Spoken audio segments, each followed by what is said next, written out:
This happened a little too soon. I broke down on the side of the road, or actually overheated, and I pulled off the beltway.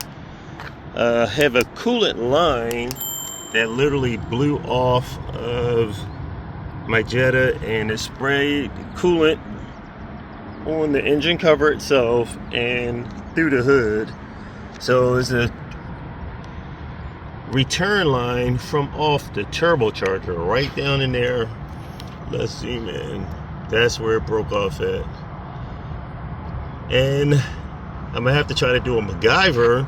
I don't have much of anything. I have a bunch of tools, but I did find two of the original license plate bolts, which I'm gonna thread one into the hole and thread the other one into where the hose broke off, and then try to go to the local auto supply store, get some coolant, refill it back up, and try to make this take this puppy home. Let's see if I can do a MacGyver and get this in. You know, coolant was spraying everywhere, just blew all over the cover, sprayed up over here, and I seen a puff of coolant and blast of smoke like coming out of the hood, and I'm like, this is not good. I MacGyvered it, as they would say, put a screw in here to plug it off, and on the opposite end of the hose, I stuck another bolt and clamped it off. A little difficult to see right here. Let's zoom in. Right there, and used the hose clamp, the existing hose clamp, to pinch that off.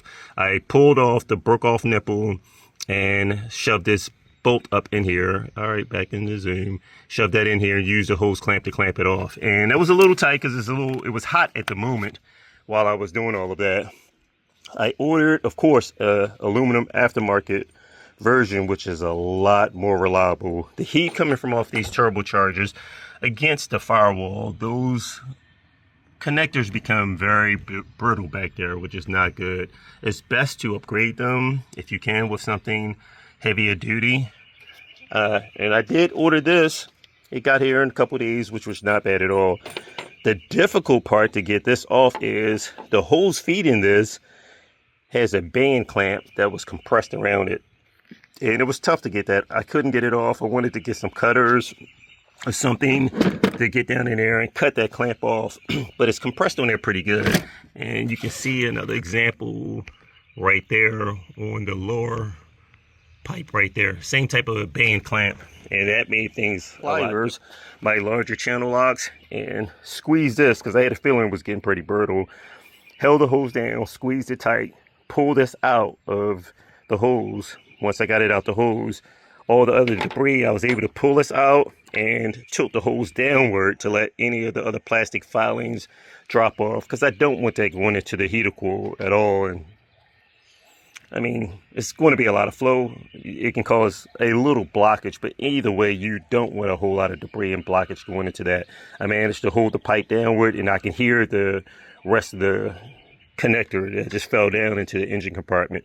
So luckily, I got that off pretty good. This offset is a little bit different.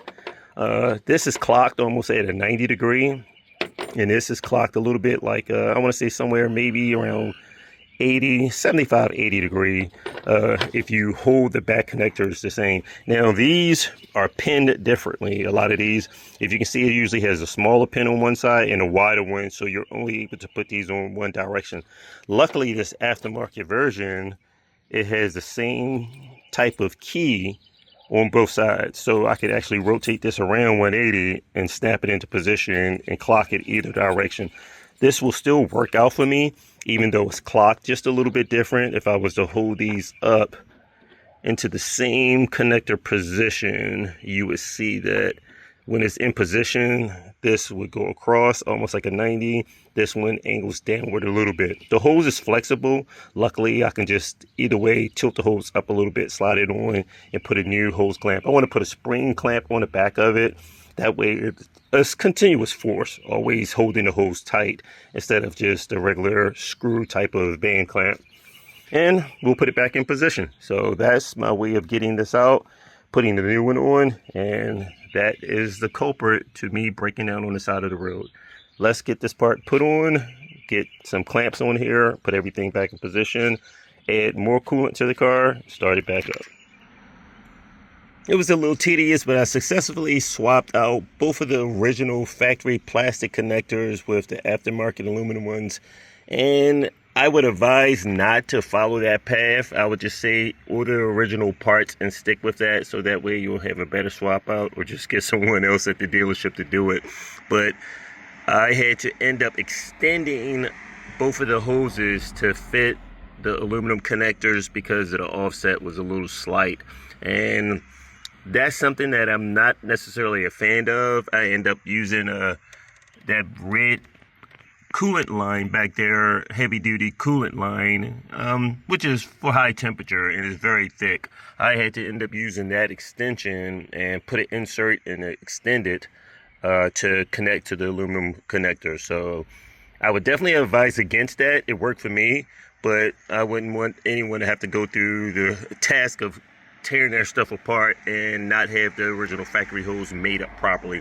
What I probably end up doing later on, if I decide to maybe put some heat shielding around that to block that off. I do have extra heavy duty fabric shielding, almost similar to this, that wraps around a lot of the lines and everything. And what I'm going to do is just wrap some of that around the hoses and any of the plastic connectors that's back there and exposed to a lot of this extra heat.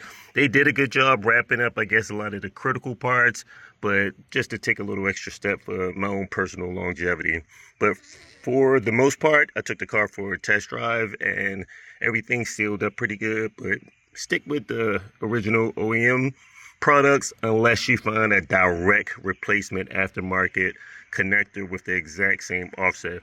But either way, the difficulty would be getting the original plastic connectors from out of the hoses due to the fact that they have those straps around them. They're probably going to sell you the hose with the plastic connector all as one piece, and you would possibly have to connect that on the other end, which would mean on the back side of that engine, and it's a very tight squeeze back there.